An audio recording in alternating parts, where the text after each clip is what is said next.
Goeiemiddag almal, ek is Shanae Collin, ek is 'n kunsgeskiedenis juniorstudent aan die Noordwes Universiteit Potchefstroom en ek gaan vandag vir julle my die aanbieding gaan oor my skripsie wat ek ter voltooiing van my honeursgraad moes doen. Ek gaan afskop met 'n eenvoudige vraag, 'n dood-eenvoudige vraag. Het een van julle al gevoel hoe dit voel om te sterf? Dis nou nie meer so skokkend na ons oor COVID gepraat het. Ek het gedog die dood gaan ons skok. 'n dekade gelede sê hulle gedink het ek is kranksinnig om dit by 'n akademiese simposium te vra, maar ek gaan vir julle vandag bewys dat ek heeltemal van my trollie af is. Frank Kalkman het in 2017 'n doodsimuleerder ontwerp. Hierdie toestel maak van virtuele realiteit gebruik om vir die persoon die gevoel van dood te simuleer. So wat gebeur is, die persoon maak gebruik van virtuele realiteitsbrille wat hy aansit en dan ervaar hy homself vanuit die perspektief van die robot wat daar agter hom staan. Okay, so basies wat dan gebeur, hierdie robot is aan 'n trollie vasgemaak of aan 'n spoor vasgemaak en beweeg agteruit. En op hierdie manier kyk jy vanuit die robot se perspektief hoe jy jou eie liggaam ervaar. Jou die 'n buiteliggaamlike ervaring het, want jy sien hoe jy uit jou liggaam uitgetrek word amper. So basies, hierdie was 'n ontwerp om vir mense wat terminaal siek is aan die gevoel van dood te akklimatiseer. So buiten vir die feit dat hierdie gevoel dalk bevraagtekenbaar is, so hoe is dit regtig hoe dit voel om dood te gaan? Skep dit ook die illusie van ontliggaming. So ek wil vir julle verduidelik wat ontliggaming is. So 'n ontliggaamde ervaring verwys na 'n ervaring waar die mense 'n liggaam nutteloos is tot hierdie ervaring, soos in hierdie geval binne 'n virtuele ruimte. So basies wat gebeur is, die moontlikheid bestaan dat die mens amper sy liggaam kan ontsnap. En dit gee dan aan dit het 'n vraag na vore gebring, kan die liggaam en die kop van mekaar geskei word? Nou, die kop-liggaam dualisme is 'n kwessie waaroor daar al voor die koms van virtuele realiteit oor kop gekrap is. So, Franse filosoof René Descartes het reeds in die 17de eeu onderskeid getref tussen die kop en die liggaam. So hy het gesê die kop is 'n denkende entiteit, terwyl die liggaam nie oor die vermoë beskik om te kan dink nie. So, wat hy dan basies gesê het is, daar kan oor materiële dinge soos die liggaam betwyfel word, maar ons kan nie twyfel oor die feit laat ons twyfel nie. So daarom kan daar nie oor die denke en die kognitiewe getwyfel word nie. Ek weet nie of ken julle dalk die bekende aanhaling cogito ergo sum, ek dink daarom is ek. Dit verwoord Descartes se onderskeid tussen die kop en die liggaam, waarin hy die kop dan nou verhef tot menslike ervaring. En hierdie dualisme kan aan die hand van Renaissance kunswerke wat 'n eeu voor Descartes geskep is, gedemonstreer word. So hierdie is 'n werk van Raphael, die skool van Athene wat in 1509 geskep is. En basies Renaissance kunstenaars het in die gees van idealisme en humanisme van wetenskaplike sisteme gebruik gemaak om die perfekte of ideale komposisie te skep. So basies het hulle hierso gebruik gemaak van wat mens noem 'n lineêre of een-punt perspektief. En dit word gebruik of hierdie metode. Miskien kan ek nou daarin.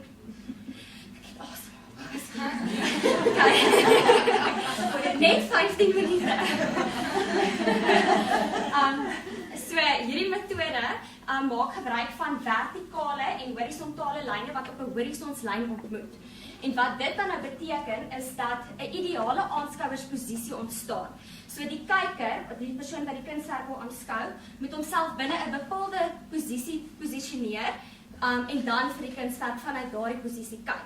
Maar hierna beweeg die ervaring van die kunswerk oor na 'n kognitiewe ervaring waarin die liggaam nie regtig belangrik is nie. Daar word daarna verwys as 'n kartesiaanse ontliggaamde oog, soos Descartes, waar die oog ontliggaam is en jy kyk basies met jou denke, want dan maak jou ervaring en jou begrip van die kunswerk eerder staat op jou kennis en op jou denke. Okay, en toe in die 20ste eeu het 'n Franse fenomenoloog, almal is Frans hierso, het hy hierdie dualisme oorkom. sy naam is Maurice Merleau-Ponty. En hy het basies gesê dat idealisme, wat nou dan te doen het met die immateriële en die denke, nie alleenlik verantwoordbaar is vir menslike ervaring nie, maar ook nie empirisisme waar die liggaam alleenlik belangrik is, waar waarnemings deur middel van sintuie plaasvind nie. So wat hy dan voorgestel het is die liggaamssubjek.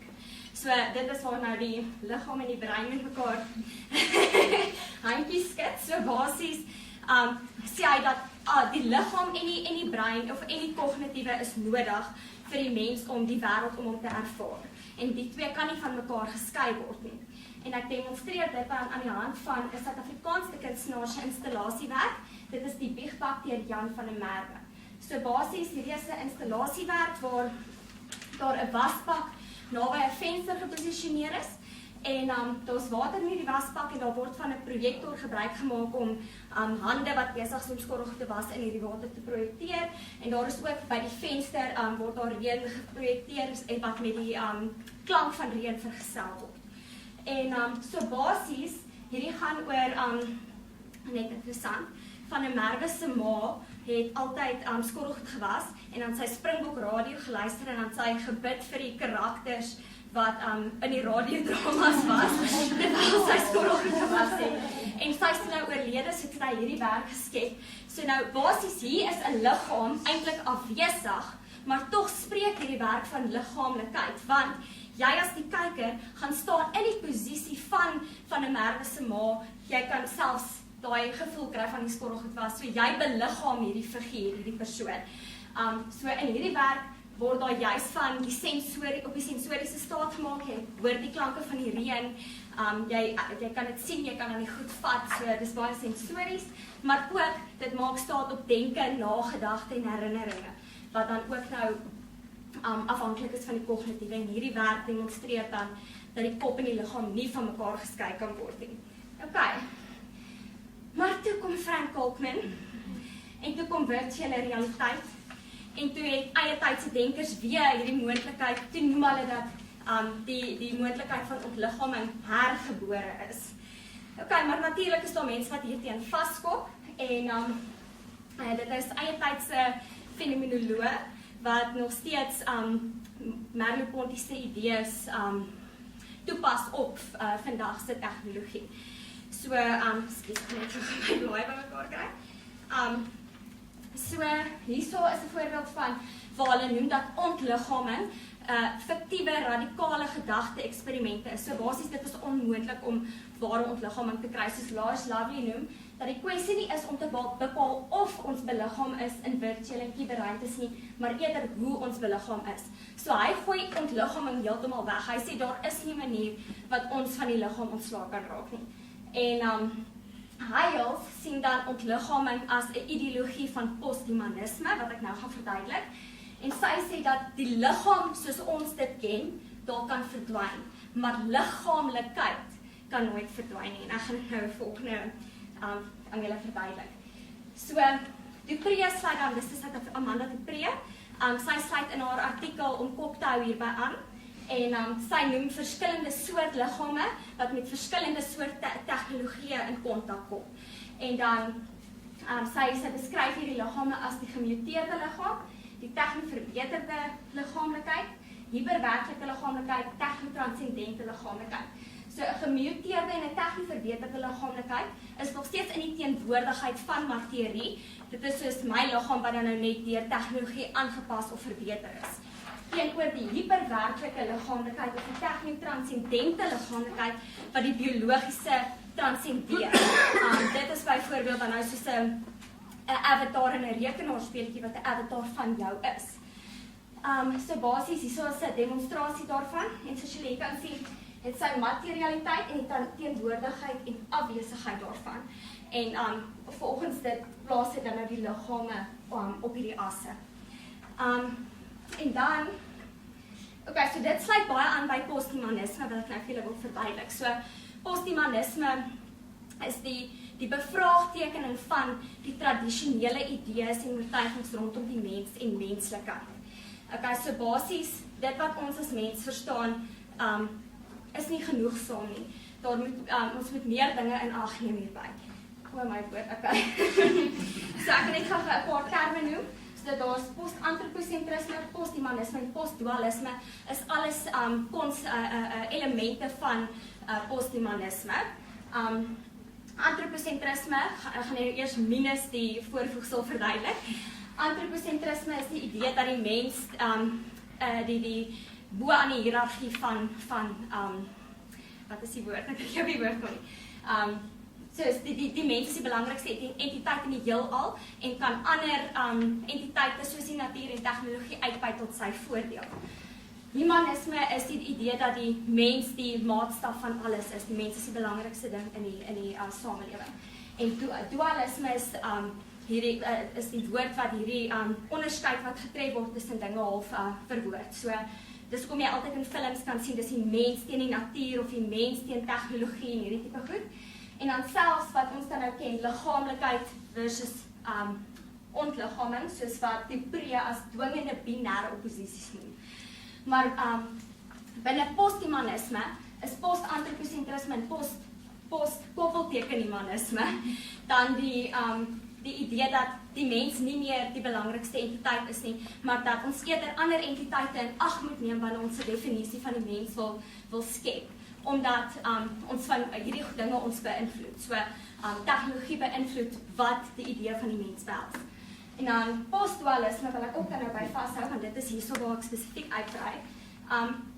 Beliggaaming en ontliggaaming kan dan nie meer as 'n dualisme ontstaan nie, want binne posthumanisme self, die teorie waaruit die Pre werk is dan juis dat daar nie meer dualismes geskep moet word nie.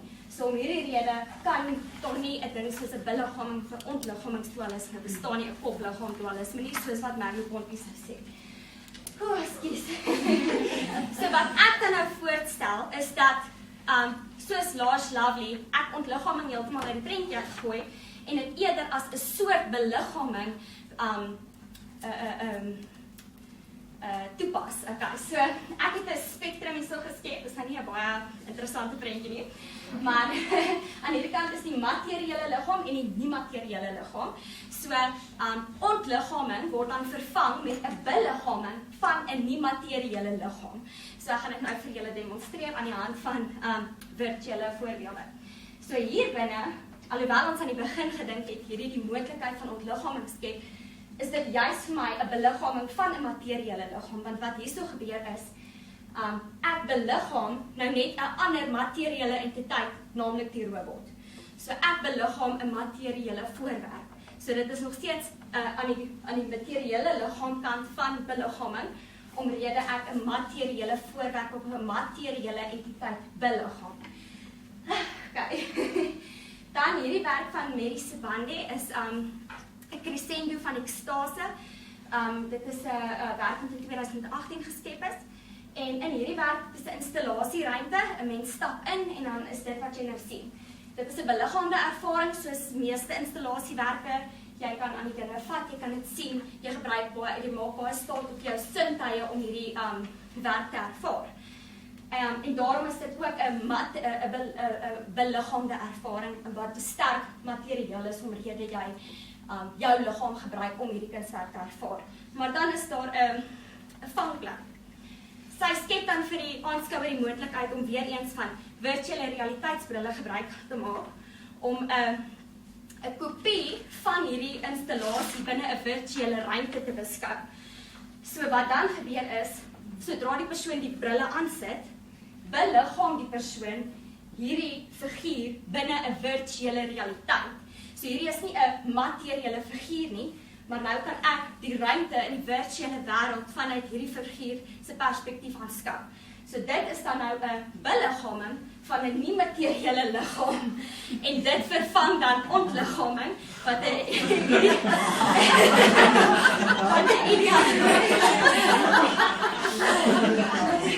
idealisme, 'n ideologie van posthumanisme is. So ek het dan tot die paar gevolgtrekkings gekom dat ek net gou gesoek gaan. Jammer. So die kop en die liggaam kan nie vir mekaar geskei word nie. Okay, dit het ek nou dink ek mooi verduidelik. En dat die ontliggaming 'n illusie en 'n ideologie van posthumanisme is. verder dat die woord ontliggaming vervang word met 'n beliggaming van 'n nie-materiële liggaam en dat enige nie-materiële ervaring, ek is letterlik nou klaar, dat enige nie-materiële ervaring altyd iets 'n materiële voorwerp van afhanklik is. So ek kan nie binne Mary Sibande se virtuele ruimte gekom het as dit nie was vir die virtuele realiteitsbrille nie, 'n materiële voorwerp wat altyd 'n immateriële ervaring vooraf gaan of die ervaring is afhanklik van die materiële voorwerp. Dieselfde wanneer ons speletjie speel en jy 'n avatar binne die speletjie kan beliggaam, is jy nog steeds dit is afhanklik van materiële toestelle soos 'n muis, 'n sleutelbord en 'n rekenaarskerm. Kyk, dankie.